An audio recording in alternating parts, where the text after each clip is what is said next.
Mas com muita possibilidade de resfriamento e por ser capaz de penetrar, de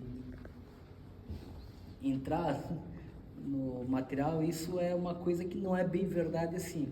Que bom que seria. A gente, sim, a água ela vai penetrar em muitos materiais, vai, mas não pela sua propriedade química que a torna capaz de absorção, de permitir que o material absorva a água, mas sim pela característica do material, que vai permitir que a tensão superficial da água seja quebrada e ela possa penetrar, que ela possa, né, ser absorvida pelo material. Mas via de regra, a água acaba tendo uma tensão superficial que não permite essa penetração. E quando eu falo tensão superficial da água, eu gostaria que vocês entendam que essa tensão superficial é a capacidade das moléculas da água, elas são muito juntinhas umas das outras, elas são muito juntas.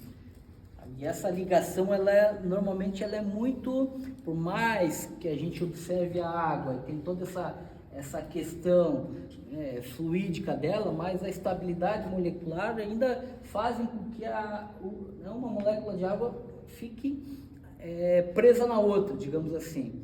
Então, isso em função da sua tensão superficial. Quando a gente pega uma planície de água e a gente observa um inseto pousando na água e ele não afunda justamente porque existe como se fosse uma película, que é a tensão que a água ela exerce, é como se fosse uma mola, como se eu estivesse empurrando e ela voltasse pela sua resistência de ligação molecular. Claro, a julgar da massa que está interagindo com aquela tensão, ela vai romper a tensão e vai penetrar. Mas a água ela tem essa tensão e ela é preservada na maioria dos casos. Olha que interessante, e aí eu vou pedir para que a Petri filme bem pertinho. Vocês estão enxergando essas gotinhas? Vocês estão enxergando essas gotinhas que tem aqui em cima dessa madeira? Coloca a câmera bem pertinho aqui para mim também, para mostrar aqui. Essas gotinhas aqui, eu descarreguei elas aqui com a conta-gota antes da gente começar a aula.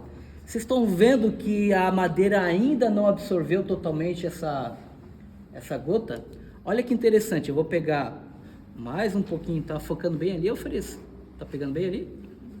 Pode inclinar ali se tu puder me ajudar. Olha só que interessante essa gotinha que eu vou soltar aqui, ó. Vou soltar com bastante carinho. Olha ali a estabilidade da gotinha, estão vendo? Estão percebendo? Ó. Olha ali, ó. Ela demora a ser absorvida pela madeira. Estão vendo que a gotinha ela tá preservada? Todo mundo está percebendo isso? Vou soltar outra gotinha aqui, ó. De uma forma bem provocativa. Olha como ela se mantém estável, ó. Essa aqui até tá se espalhando um pouquinho mais. Mas essa aqui, ó, olha aqui. Isso acontece por conta da tensão superficial da água. Não é que a madeira não é capaz de absorver a água, mas sim porque a água, por conta dessa tensão, ela está resistindo a manutenção dessa estrutura física, digamos assim. Ela está resistindo.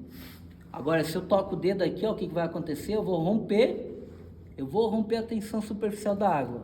Ó, pronto, ela já vai começar a penetrar. Agora, olha que interessante. Por que que alguns produtos foram desenvolvidos, alguns produtos tensoativos, e aí quando a gente fala de agentes tensoativos, a gente está falando de produtos que são capazes de romper essa tensão superficial da água. Um exemplo de agente tensoativo é o detergente. É o detergente. Existem produtos que hoje são colocados que não vingaram tanto, mas na Europa durante muito tempo foi comercializado, que são produtos que eram inseridos dentro do tanque do caminhão de incêndio para formar essa mistura e a água ser capaz, ou a água ela não ter uma tensão superficial tão ativa, que ela fosse mais capaz de penetrar nos materiais. Olha que interessante, eu vou mais uma vez colocar uma gotinha aqui para a gente poder comparar uma com a outra, tá?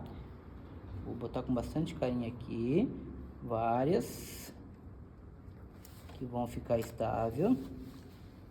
Ó. Agora olha que interessante, eu vou pegar uma água com a mistura de detergente. Misturei um pouquinho de detergente na mesma proporção. Vocês estão percebendo? A velocidade com que a água é absorvida pela madeira? Estão percebendo? Isso porque esse agente tensoativo, ele quebra a tensão superficial da água.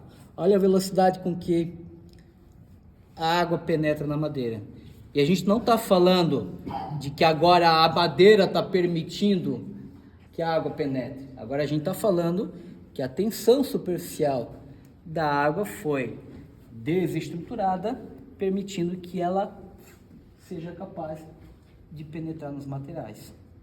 Por isso que hoje se fala muito em agente extintor de espuma para uso em classe A. Vocês já ouviram falar? Espuma para classe A? É muito efetivo.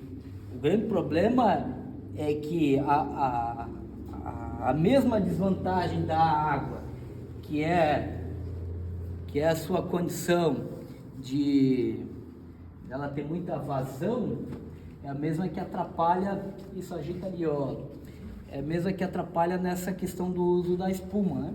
A espuma, a gente pega o caso de uma espuma específica para classe A, para materiais sólidos. Ela vai ser muito capaz de penetrar e realmente fazer esse efeito que você comentou, Alisson, de penetrar no material, né? Porque ela não vai ter essa tensão superficial. Mas a gente não vai ter a mesma aplicação, a mesma taxa de aplicação do que seria água comum, justamente pela primeira desvantagem que a água tem. A água não tem viscosidade, ela é muito fluida.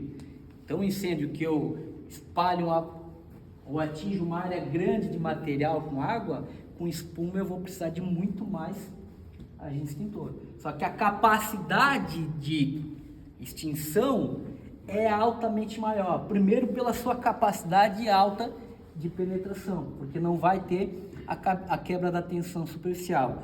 Outra é pela característica da desvantagem da água. A água, que eu vou pegar aqui, ó, ela tem baixa viscosidade, certo? Ela é muito fluida. Então, ó, liberei um pouco de água aqui, ela já vai correr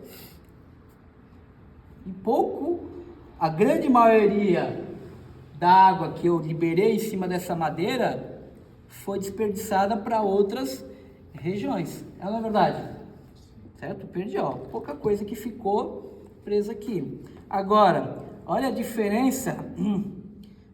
Olha a diferença. Até vou usar aqui, ó, não é o caso, mas um exemplo de viscosidade aqui, ó. Olha a demora que esse material que eu tô falando de óleo, demora que ele tem para dele deixar de interagir com aquele material. Vou pegar o exemplo aqui da própria espuma, que vai ter muito mais viscosidade, que é uma desvantagem da água, né? Opa, tem que abrir aqui o negocinho. Olha a viscosidade disso aqui, não é maior? Olha a permanência desse produto em contato com o material que está queimando. Só que, claro, a mesma vantagem se torna uma desvantagem, porque olha a quantidade de espuma que eu vou ter que aplicar em uma grande área queimada. Agora, se eu estou falando de um pequeno volume de sólido inflamável queimando, eu tenho um volume de espuma suficiente e tenho capacidade de aplicar